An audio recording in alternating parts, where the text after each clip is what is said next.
All right, guys. Hi, how are you? I don't even know where to look. Okay, I'm Teresa Haag, and I'm here with you today to do the 5 o'clock club. So what are we gonna do today? I'm gonna talk to you about the art that I create. I'm gonna share with you my process. I have an unusual process, so I'm gonna walk you through that. And I'm basically here to answer any questions that you might have about the work that I do, my oil paintings, the process that I create, and I'm gonna tell you a little bit about myself. And then I'm gonna take you over about halfway through and I'm gonna do some painting with you. So this is my first time doing a Facebook Live like this, so I'm like a little bit nervous. I was just texting with some of my friends that I'm like, oh my gosh, I can't believe I'm doing this. But thanks for being here with me today. In a second, I'm gonna walk around to the other side of the table and get started. Hello, everyone. Thank you so much for being here. Please go ahead and put like a comment in because I feel like I'm just talking out into the world. Like type in who you are, like where you're from, so I can just see you guys. Let's see, oh, hey Lydia, how are you? Oh my goodness. Okay, so let me get started and this is gonna be fun. So this is my studio. And right now I'm over at my workspace table. I'm gonna see if I can like see the questions on my iPad while we're talking. Let's see if this is gonna work or not. We'll see. Here we go. Okay, I'm bringing it up and we're gonna see if we can actually see the questions as they come up. Okay, there's a little bit of light. All right, so my artwork is large-scale oil paintings, and the work that I create starts with a layer of newspaper underneath. So while I'm talking to you about who I am and how I got connected with Rittenhouse, I am going to talk to you guys a little bit about what I'm doing. I'm pulling up to see if I can see the comments as they come in here. So bear with me. I don't know if that's gonna work. So I'm gonna pause and just come over to the screen in a minute just to check in your questions. So today I'm actually gonna be using an evening bulletin that somebody gave me. I'll come over closer so I can look to see what kind of questions are coming in. Okay, so this is an evening bulletin that somebody found and gave to me, and this is gonna be the substrate for the next piece that I'm gonna be putting together for you today. This is from November 22nd, 1963. So we're gonna chop this up on my paper cutter, and then I'm gonna show you how I start my paintings by gluing them down. Just to give you an example of my work, I'm gonna swivel you. So this is kind of an example of the work that I do. It's large scale, and it is oil paintings, and they're like cityscapes. And if you look really carefully, you can see there's a layer of newspaper underneath. Okay, so let me get back over. Hey Karen, thanks for coming on. Hey Colleen, how are you? So glad you could be here. Okay, so now we have this awesome old piece of newspaper, and I have a paper cutter that I use for this part of the process. I like to have clean edges when I'm gluing my newspaper down to my canvas. So I'm gonna just start up here and give it a chop. Okay. And I like to cut the squares, they're like tile size, kind of like this. So I'm just gonna cut up one more. And because this is a super old newspaper, the edges are really frayed and crumbly. Sometimes that works, but sometimes it causes a little bit of texture in the canvas, and I don't always love that. So for today, we're gonna chop off those edges, pop them into the trash. Like I said, I can't see your comments right now, but I promise you that I will hop over and take a look and see if there's any questions in the comment box. I'm really, oh, maybe this is, oh, there we go. I can see you now. Hey, Linda. Hey, Bruce. Robin. Hey, guys. Thank you so much for being here. Okay, so don't be weirded out if I'm like kind of looking down at my computer while you guys are typing in. And there we go. Cool. All right, so a good start. I'm gonna just do a couple more here. Thanks Rittenhouse for putting in my website. Yeah, you guys can go over and check out my work there, and it will give you really a better example of what it is the final pieces look like. Now, here's the cool thing. Today we're gonna be doing the prep work for a new painting, and then I'm gonna swivel over and show you like an in-progress piece that I'm doing. But this is a Philly-based newspaper, so we're gonna do a Philly-based painting on top of it. And what's really fun is that I'm gonna be doing another live during the virtual Rittenhouse Square Fine Art Show, which is coming up next weekend. And on that Saturday, I'm gonna be, at 11 a.m., I'm gonna be actually doing another demo. So, we're gonna do whatever we decide to prep today. So the piece we're prepping today will be the demo that I do on the 11th, which will be a lot of fun. So, I'm gonna be putting out on Facebook a couple of different options of different things that I'll be painting, and I'm gonna have you guys vote on it, which will be fun. So this is my canvas. It's a 36 by 36. It's gonna be a big boy. I love to paint big. I absolutely love it. So while I'm prepping this, I'm gonna talk to you a little bit about what I'm doing, and then I'm gonna tell you how I am affiliated with Rittenhouse and how I got started and why I'm here today. So, moving this over. This is the glue that I use. It is the Gloss Heavy Gel. It's a Liquitex product. And I'm bringing up the comments again to see what you guys are saying. There we go. Do you photocopy an old newspaper and keep it for reference? Nope, I actually just use the real thing. I know that freaks some people out, but I like to use the real newspaper. It feels different for me. Okay, so I'm using the Liquitex Heavy Body Gel. I get a whole bunch on an old house brush. And then I'm gonna slather it on to the canvas itself. Hopefully you guys can see this. So I'm just slathering it down. And I work in little small swaths at a time. This is probably even more than I needed to do. But start there, and then I get my piece of newspaper and I lay it down, smooth it out a little bit. And now this is important because what you don't want to have is a lot of bubbles and crinkles. And so I start by just smoothing it out with my hand, and then I go over it with my brush.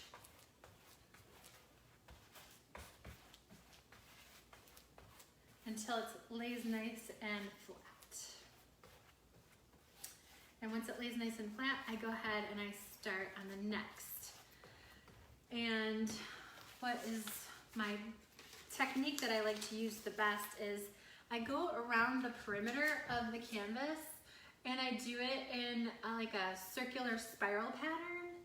I'm just going through again to check the comments really quick. I do it in a circular pattern because as I lay things down, I like to give it a chance to dry before I go and to do another layer. So this guy's got a little bit of a wrinkle in it, so I'm gonna flip him over and spread him out. Okay, so you guys are probably wondering again, like who the heck I am and how I got affiliated with Rittenhouse. So in 2013, feels like yesterday and also feels like a lifetime ago, I did the Rittenhouse Square Fine Art Show for the first time. And really, when we had first moved to the Philadelphia area back in 2006, before I had left my job to become a full-time artist, like long before that was even a thought in my brain, I remember going to the show with my husband just to walk around as a patron, and I remember just thinking to myself, someday I will be showing my work here. And it was just this beacon for me the whole time that I was like working in my studio. Before I had ever sold a piece of artwork, I was just totally just trying to find my voice and figure things out. The Rittenhouse Square Fine Art Show was always this thing for me, this like thing to work towards in my life and in my goals. So I was completely blown away. Like when I applied to the show, when I first started showing my work and I was accepted, it was like the greatest day of my life when I got accepted into the show. And the very first year, in the June show that I showed, I think it was 2013, it was a total monsoon in Philadelphia. Like, it was a complete and utter monsoon. There was a river flowing through my booth. But I remember so clearly just feeling so grateful to just even be in there, that even when the show shut down, which it did, they ended up closing the show, my husband and I sat in my booth with our little like light on and, you know, just sat there on our little chairs, and we just said, you know what, we're gonna peek open the corner of the tent and just soak in the city and soak in the moment and soak in that we were there. Now luckily the rest of the weekend wasn't like a washout, but there is just something so awesome about being in Philadelphia, part of this show that artists started a long time ago, like almost 100 years ago. Like we're part of something so much greater than that. And you can just feel that when you're there. So, you know, I've loved the Rittenhouse show for forever. I ended up getting volunteering to be on the board of directors for the show. I don't even know what year. I want to say it was like, it might have been late 2013 or maybe early 2014. I can't remember exactly when I came on. But I came on as a board member, and I spent up until I think early 2019 on the board. I did a lot of the marketing when I was a board member, and then I took over the chairman position when Marshall Burns left. And I did that for a few years. And then last year I actually just came on as a consultant. I decided to leave, step down as my as the board position, and just did marketing for them last year, and that was a lot of fun. So now I'm here, and I've been showing with the show every year. And when we actually go live again in real life, you can find me over at the corner of South Rittenhouse and 18th, kind of kitty corner to where Park is. It's a nice corner, and always a nice time to be in Philly. So let's see what time it is. So this is the way I sort of lay out, and I go all the way around. And let me check the questions. And we miss you. I miss you too. I miss you guys. I miss being outdoors with the art and engaging with people like you guys can't even understand. Like I cannot wait to be able to do another outdoor show at the Rittenhouse Square Fine Art Show next year. Like it is going to be so exciting to be back out in the city. Let's see, who else do we have? Hey Leah, hey Jack, thanks for stopping in.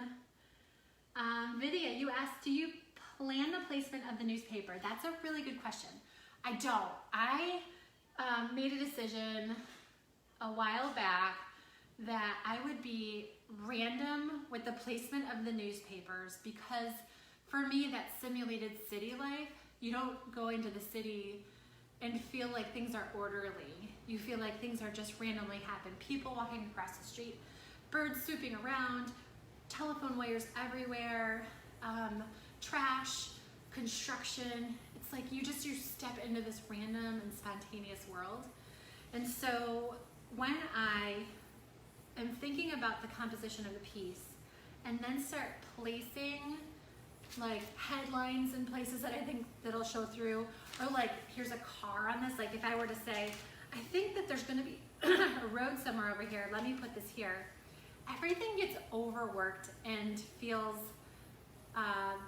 so planned and so much against what it is I'm trying to achieve with my work, which is gritty, city, spontaneous, beauty in unexpected ways, to the point where you feel like you can just step into the piece and life just goes on. Like you just walk right in and things just happen.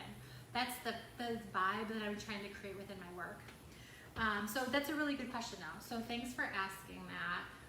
Let me just see if there's any others that have come in. Mindy asks, do you always use old newspaper or do you have newer ones? Nope, I use all different types of newspaper. I do have like a special connection though with the really old stuff. I feel like it just imbues this history, this connection. The stories of the people of the city like are being, you know, glued into the piece itself. So whenever I paint a Philly piece, using Philly newspapers is always important to me because it's those people, it's the people of Philly being written about that are now being represented in the piece. The other pieces that I use though is like, I've done storybooks, pages, I've done maps, blueprints, really I've turned like house deeds into house portraits, birth certificates, photographs. I do a lot of commission work for people, and so we get really creative when we're coming up with ideas to use underneath, because again, it's like, it doesn't always show through the whole way, but you know that it's there, and it just creates an additional layer of connection for you to the artwork, and when you see it, it just reminds you of the stuff that's within the piece. Let's see. Hey, Nancy, how are you? Oh my gosh, I'm so glad you joined. Thank you for coming out. Let's see, where do you find the old newspaper? Okay, in the beginning, I would buy newspapers from all the places. I didn't have old newspaper in the beginning. I just would use, like, if I was going on a trip and I saw something that I wanted to paint, which is how it works for me. I don't go out looking for things to paint. It's kind of like, you know, you ladies will get me here. When you have a big event coming up and you need to find an outfit and you go out looking for it, you can never find it. That's what it's like when I go out on like a mission to find things to be inspired to paint.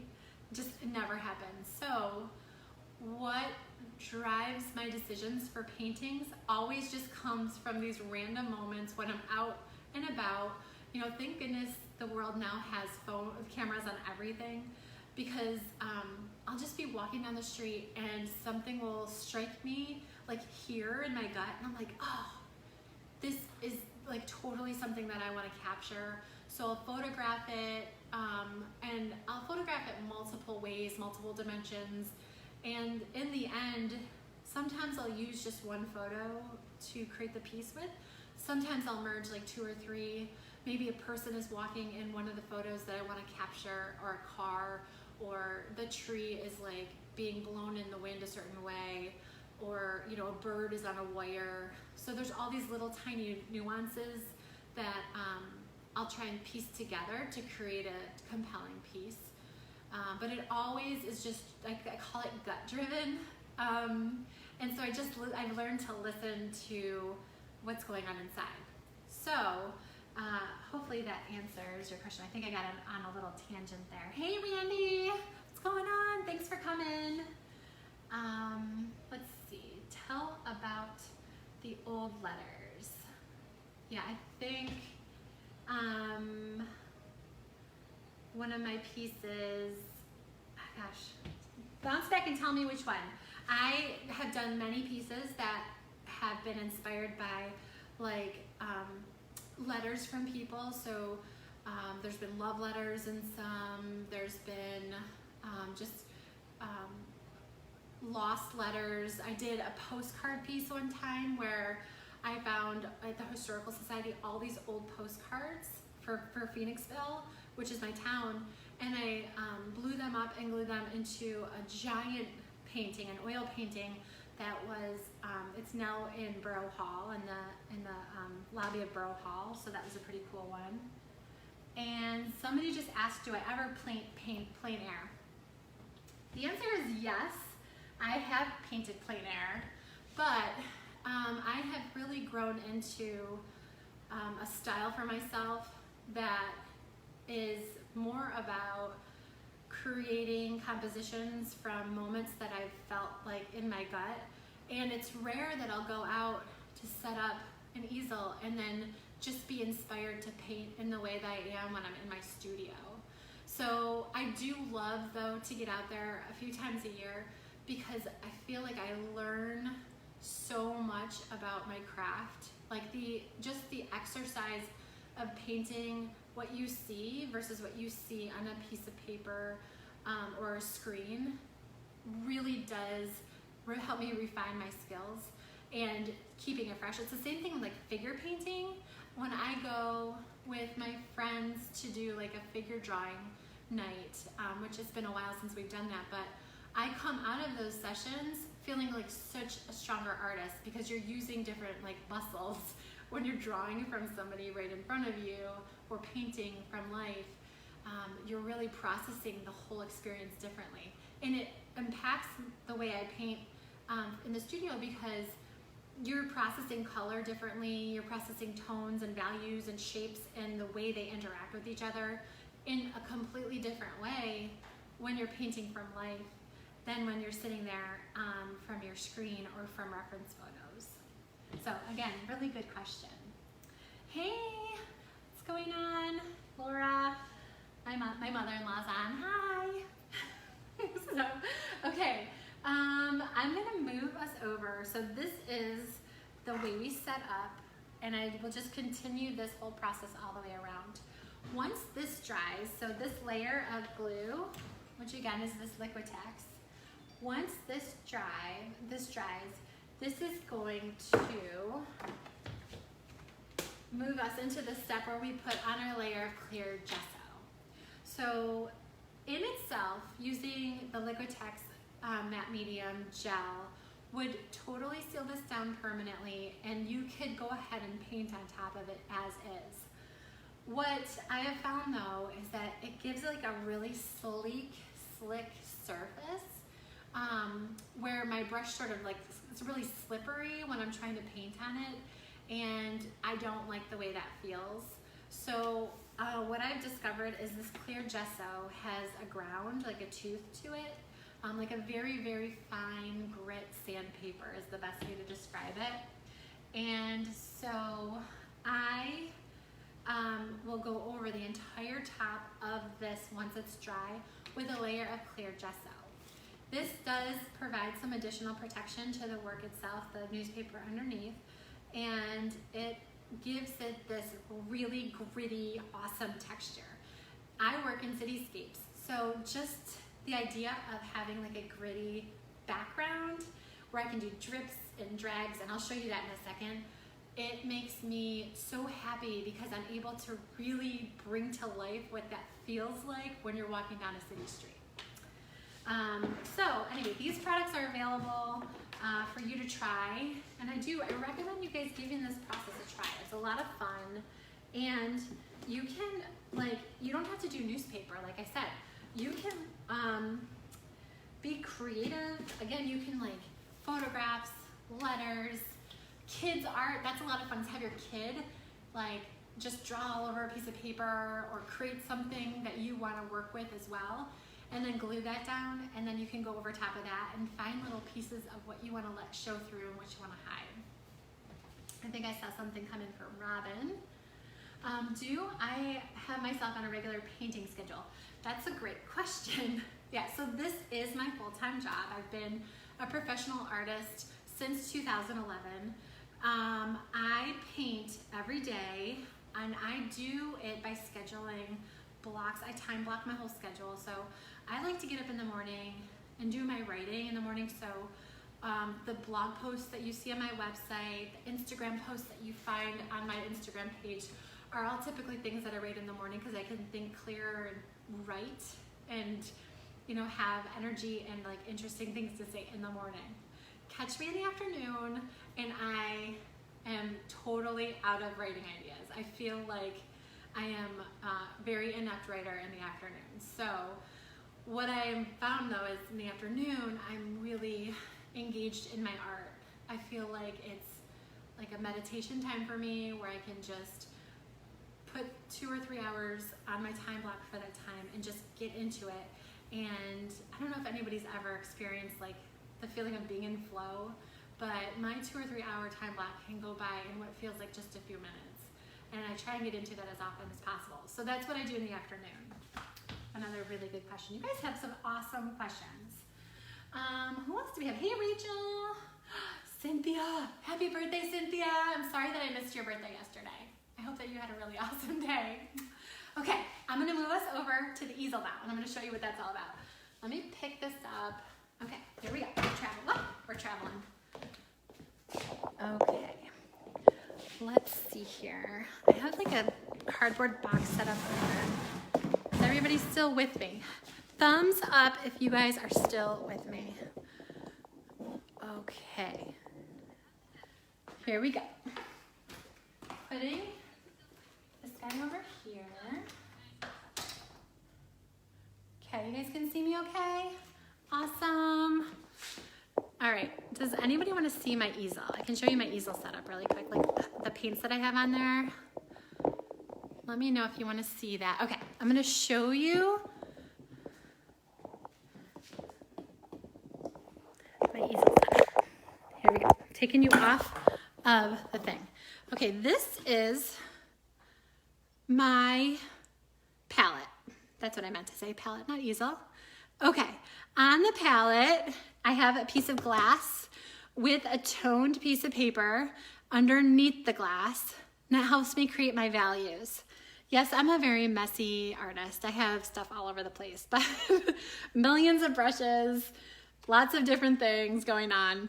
I am very, very consistent though with my colors. So I have titanium white, lemon yellow, cad, medium yellow cad, Indian yellow, cad orange, cad red light, cad medium. This is a rose madder. And then I have up here in the corner, burnt sienna here, phthalo blue, ultramarine, cobalt, viridian. Occasionally I'll put a little bit of black on there, but I never paint with black. It's like super rare that I ever use black. All right, you guys are going back up on my easel. Tripod, there, okay.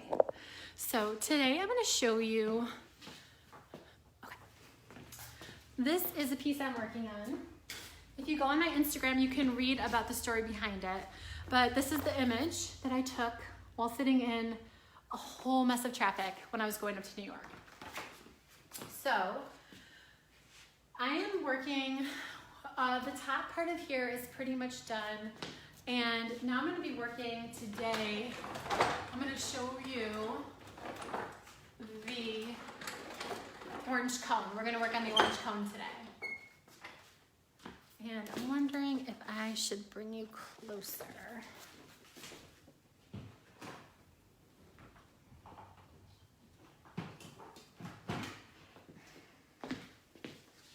Okay, can you guys see that okay? All right, here we go. So as you can see, on the background I have an old New York Times, and then on the foreground I have what I'm building up as my top layers. So today we're gonna work on this cone, and I just thought it'd be great because I can show you what it will be like to build up some transparent layers, but then also some opaques with the white stripes. And then we can go ahead and you can continue to follow the progress along on my Instagram because I post updates of this piece all the time. So the first thing I'm gonna do is I'm gonna mix up a color for the cone. And it's really like two different colors. So I'm gonna start with my darker. And so I'm gonna mix it up with some cadmium red light. And I'm gonna throw a little viridian in there to tone down the color. I know most people think about cones as being orange, but when you really, really look at them, they're a lot more red than they are orange. I use a medium, so I'm using oil paint, and the medium that I use is, it's called Gelpid. And now I'm just going in, and I'm gonna find, kind of there's a white stripe that sort of comes up there. And I am just adding in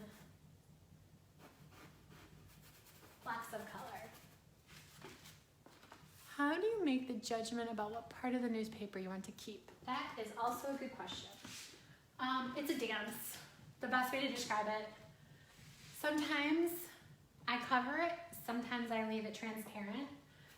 It's all what's best for the piece, and I have to detach myself to the idea of what I think will be best until I actually get into it. So as I'm working, I'm making those decisions spontaneously. Now, what's really interesting is that, like a lot of times people will say, hey, I really like that painting, but it was sold. Can you do another one? And honestly, I'll never be able to reproduce another piece in the same exact way because my process is so spontaneous. And it's like the journey of the piece is always different. I never really have one way of going about it because it's always just using what's there to lend itself to the actual composition of the piece itself. Can I move a little closer? Yes.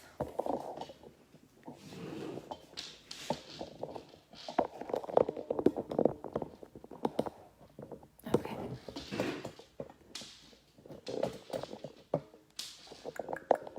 How is that? I do draw, well, like, sort of I draw with paint, Bruce. Let's see if that works better. I draw with paint, so I mix up those lines that you see on there. I mix up a color where I do burnt sienna and phthalo blue, like really like juicy mixture of it. I'll actually show you. I'll make up some mixture. So I make this like super juicy mixture of phthalo blue and burnt sienna. And then, like, okay, so what I'm doing here is I want to just define this line down here because it's dark. So I'll just take my brush and I'll just sort of draw it in like that. And so I draw, but I use my paintbrush to draw. So I know that there's like a sidewalk that comes down there. So I'm gonna just block that in a bit. So I make these juicy lines and it just builds up. Isn't gesso opaque? Yes, it is typically, but they make clear gesso, which is what I use. Awesome. Okay, so I'm working on this piece here. Now what I'm gonna do is I'm gonna bring this, there's a highlight over here on the side, so I'm gonna add a little bit of yellow and then a little bit of white. And that's gonna bring up that highlight. And now it's still, there's no like direct light on this particular cone right now because it's kind of in the shade, but it is catching a little bit of natural light. So I need to be mindful of that as I'm working. So the color, and what I'm doing is I'm taking my brush and just holding it up to my paper just to make sure that it's pretty close. So this actually, I don't know if you guys can see this, but this is the color of it in the light, which is so different than what your brain would think. So I'm just gonna go ahead and like lay that in. And I'm just being mindful like of how my edges are touching other edges. And I want to make sure that I'm sort of keeping it loose. I want the energy to stay in there. And I'm going to come up here and I'm going to add just a pop there. And then up at the top, there's a little bit more. And I'm going to just step away, make sure that feels okay. And then the very bottom is kind of like this highlight and it's kind of dirty. So I'm going to just catch the edge because the edge is in the highlight as well. And I'm just laying the color in, stepping away, feeling it. One thing that I will teach you really quick is that to make a gray color or dirty color when you're working, especially with brights, is you just mix the opposite on the color wheel. So right now I'm mixing in some Viridian to this like highlight color, and this is going to create some dirt along the edge of my cone. Now the other thing I can do, because I have this other piece of the puzzle, and that is the newspaper itself really works well with, like, it looks dirty. So I'm gonna leave a little of that showing through along the edge there because that's gonna create that simulation of dirt as well. Okay, so this is the starting layer. I am still gonna go back in and add some highs and lows, but let's throw some of the white band. Let's throw that on there as well, just so you can see that come together. It's not really white, even though your brain wants to think it's white. It's kind of like a purpley blue.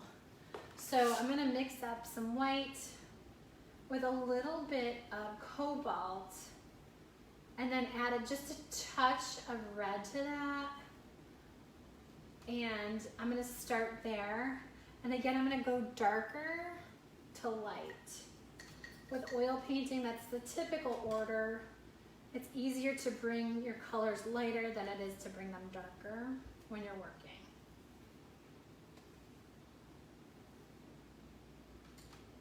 Okay, let's see how we got. Okay, again, this is the side of the darker edge. So I'm just gonna bring my brush in. I'm using a filbert right now, which is kind of like my go-to. It gives me a nice flatter edge, and then I can twist it and it will give me a fatter body edge to work.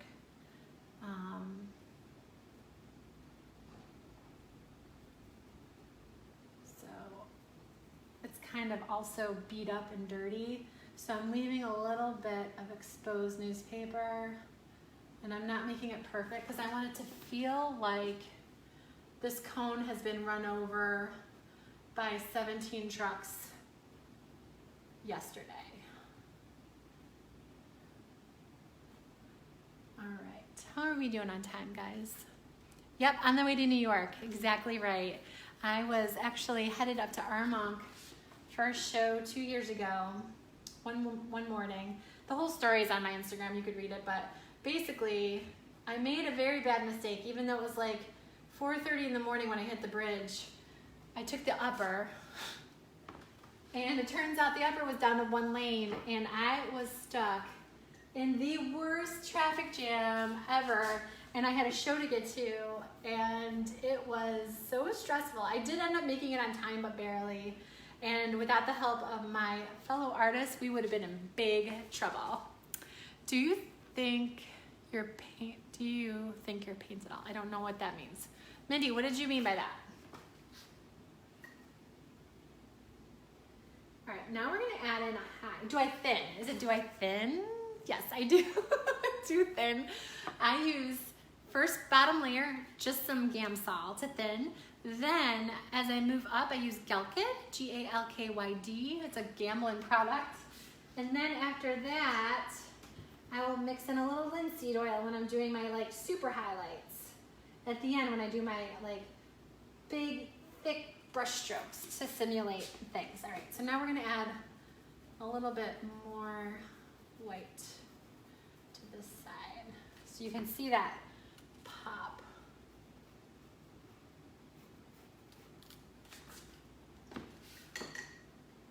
And now I'm gonna blend it a bit.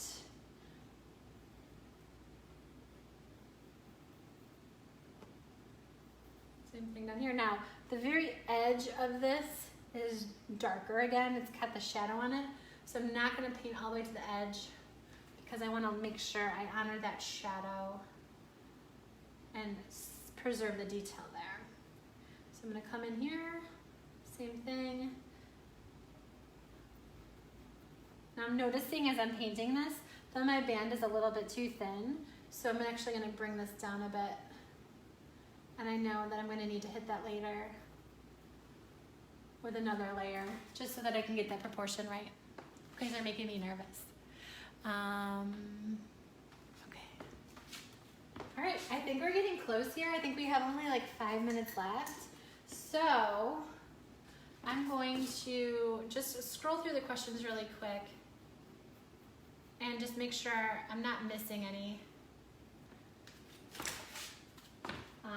today. And then don't forget, guys, I'm gonna be back here live.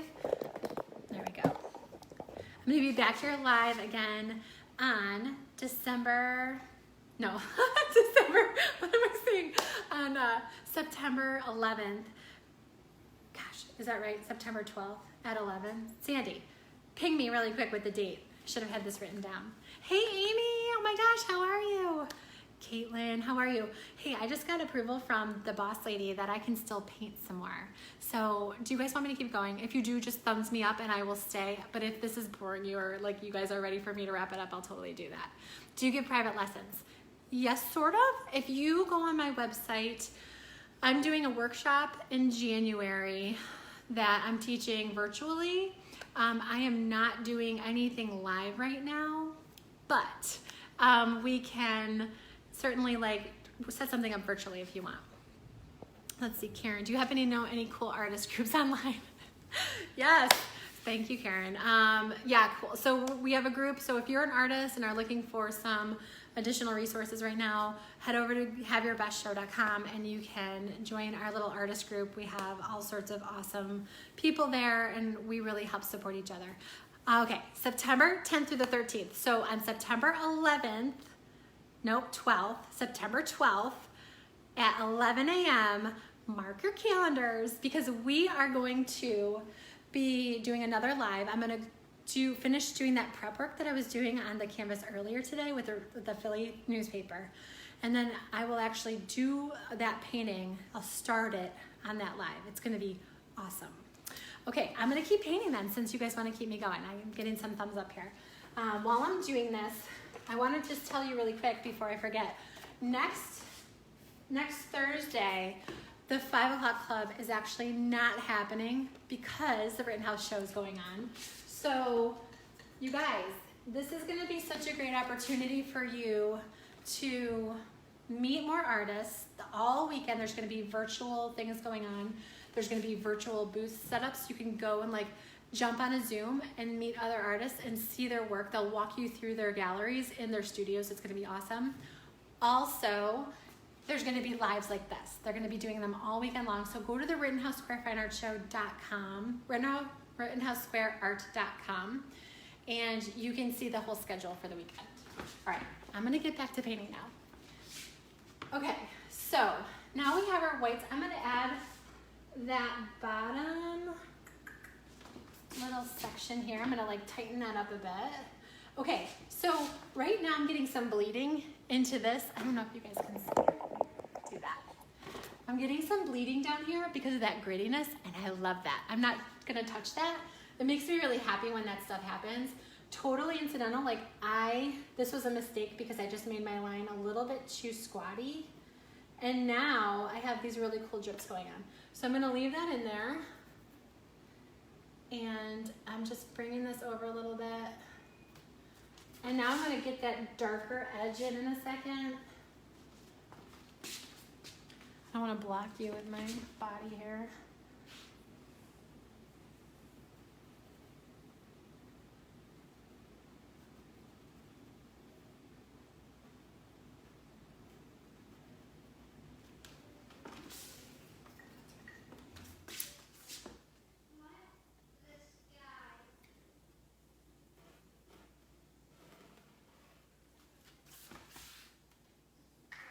You guys might be able to hear, my kids are in the background right now. They're home from school, they're doing virtual school right now. And they come down to the gallery with me every day. There we go. I've got two boys.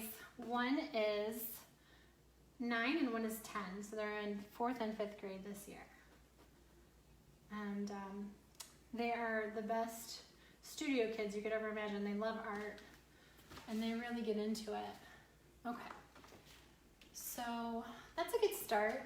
Now I just want to add a little bit more thicker white that's sort of been purpled up a little bit over here. So that is in the shadow, and then this is going to be in the high. Okay, so I'm going to step back and I'm going to check my work. Now I'm looking and I see like down here, this edge, I think it needs to be brought up a little bit lighter. So I'm gonna add to that right now. That's gonna just catch that edge out. here. And then bring it down like that. Okay. Do you guys have any other questions? Fire away if you do. Otherwise, I'm just gonna keep painting. Okay, so now we have this base of color. I'm gonna just take a little bit of solvent here. I like to like juice it up a little bit on my bottom layers. And there is a shadow kicking up right along the bottom of this cone. So I'm gonna mix up a color. It's gonna be like have some blue in it. So I'm gonna do some cobalt and some burnt sienna together with some phthalo. And that's gonna create my shadow color.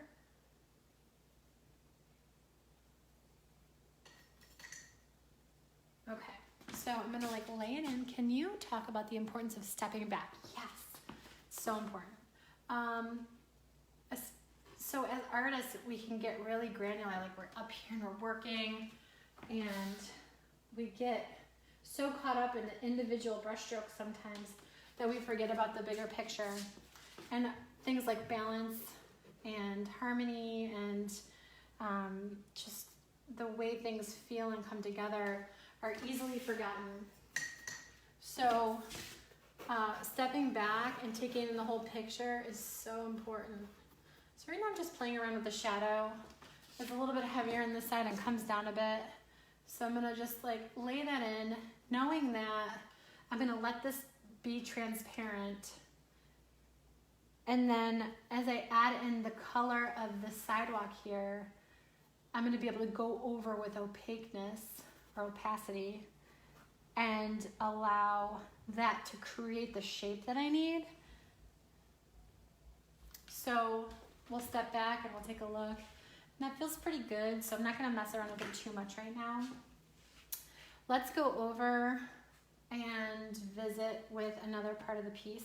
Oh, I know what I wanna do. So I created this yesterday, and it's actually still a little bit wet, but I wanted to do a shadow line along here, but I wanted it to be a glaze, which just means that you do like a transparent color over top of an opaque color on your piece to create more depth. So I'm gonna do this little swoop right now and see what happens with that. I was saving this for you guys because I wanted it to be like, it might work, it might not work, and that's okay.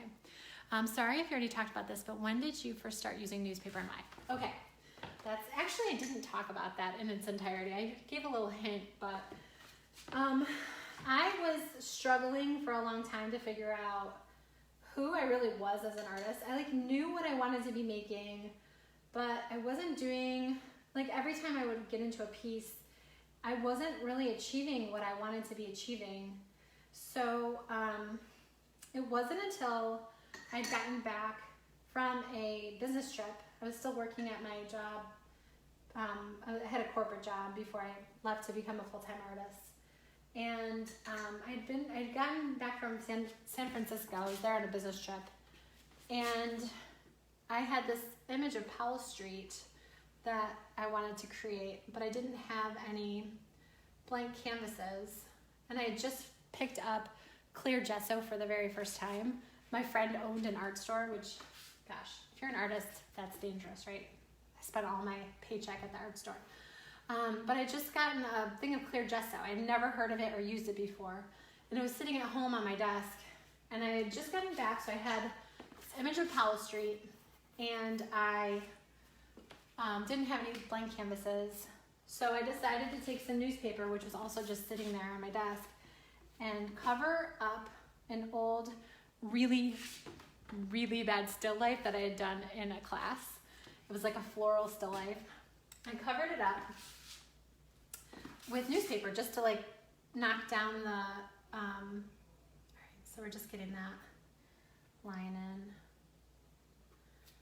Okay, and then I'm gonna cut into this because it's not the right shape for me. Okay. So I covered up this terrible still life that I had, and just with the intent of making it nice and smooth. And I started to paint on it. Like, so I had it all covered, started to paint, and it was an instant connection. Like, it was this moment that I'll never forget. It was like, oh my gosh, this is amazing. I've been looking for this my whole life. And it finally felt like I was creating the artwork that I was trying to create. Like, I had this vision in my head of how I wanted my artwork to look. And I tried all the ways, and finally I figured it out. So that's really what happened. It was this combination of the way the brush moved on the canvas that had been prepped with this clear gesso, well, on the newspaper, the texture of the newspaper, the noise that the newspaper was creating for me in the background, the chaos that I was like being able to bring order to, like the whole thing sort of came together in a way that I found so exciting. So that was 2009, and I'm still doing it today. I don't know if this is what I'll always do, but I'm still finding this to be totally exciting, and I love it. So, okay.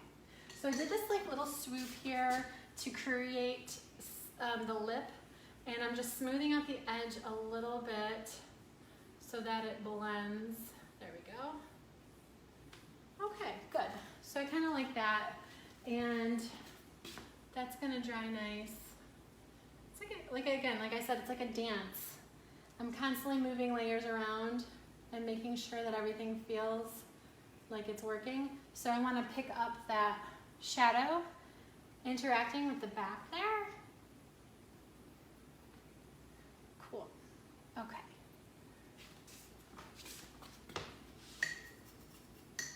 All right. So next, we'll go ahead and put in some of that ground. That has like a nice, there's like a few different pops of sunshine here. So I've got shadow, sun, and then shadow. So it's like purples, pinks and oranges, purples. And I'm gonna just mix up my like first dark color. I'm gonna outline the shapes. So I'm finding my angle. I'm gonna lay it on like that. And then I'm gonna little swoop here, goes across. And then I know that my sunshine comes like this. So this area I know is gonna be a sunshine spot. And then this is a nice dark area, so I'm gonna just put that in. And then this is all dark in here. There's like some tire. I talk to myself constantly when I'm painting. Do you still have the first painting? Yes, I do still have the first painting, my San Francisco painting. It's the only piece of mine that I have up in my home. Not that I don't like to have my artwork around, but the joy is for me is in the process of creating the piece, and the purpose is for other people to find joy in it. So I send my pieces off with love versus wanting to hang on to any of them. So there's like a rubber barrier right here. I'm just gonna throw that in really quick. Okay, so and then I'm gonna mix up my purple right now. We have about 4 minutes before I'm gonna jump off. So I'll do this quickly. I'm so glad that you guys were able to join me today. Thank you so much.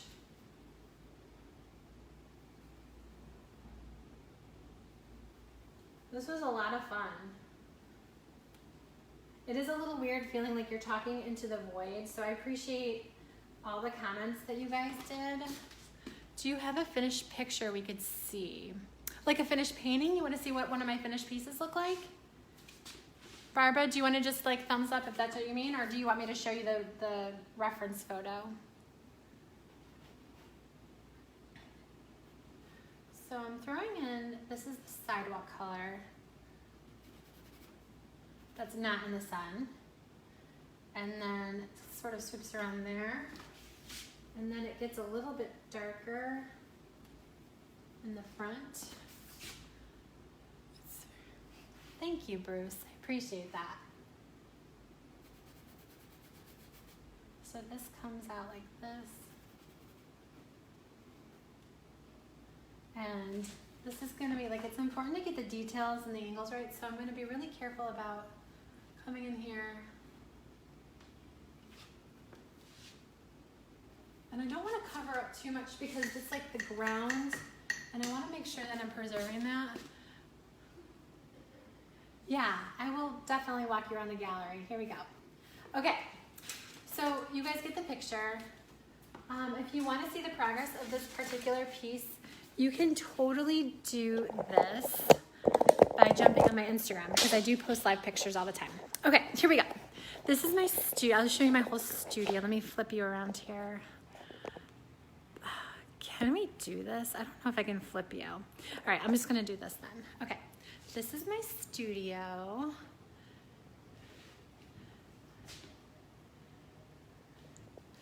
And that's it. Okay, now I'm gonna walk you out here through the gallery.